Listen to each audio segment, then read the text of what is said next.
Good afternoon. My name is Deirdre Elvis Peterson. I'm a naturalized American citizen, emigrated from Guyana, South America, at the age of 6 with my 3 siblings, our parents, and grandmother. My parents actually left their 4 children for 2 years in order to seek out the promise of a better life offered in the United States of America before our grandmother flew here with us. That was 1980. In my time growing up here, I learned how the American government was supposed to work. It was a unique design. There were measures put in place, checks and balances. Over the past few years, I've become a parent. Something changes with that responsibility. I began to pay attention in a different way. Other parents will understand.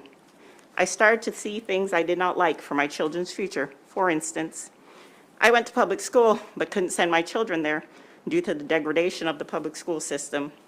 I went to college but shudder at the thought of my children doing so because of the debt they would incur, the propaganda I feel is being pushed, and the lack of safety for my 3 daughters in what used to be their exclusive spaces.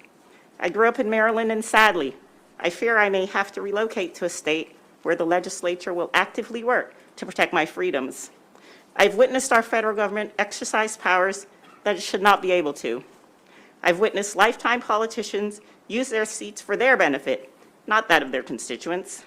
And some of these politicians have been in office as long or longer than I have been alive. That is disturbing. I've seen our national debt grow to something that generations to come will be struggling to pay off. I've seen states cooperate with the federal government to the detriment of their citizens because of the promise of federal funding.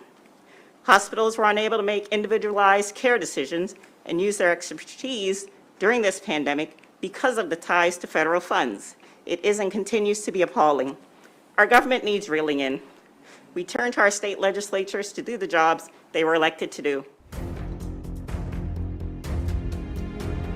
I'm here live in Philadelphia at the Tomb of the Unknown Soldier. When you hear the phrase lives, fortunes, and sacred honor, these are the folks we should think of, those who anonymously gave their lives. Well, today you have a chance to volunteer. You need to volunteer for conventionofstates.com, the movement that's going to save the country.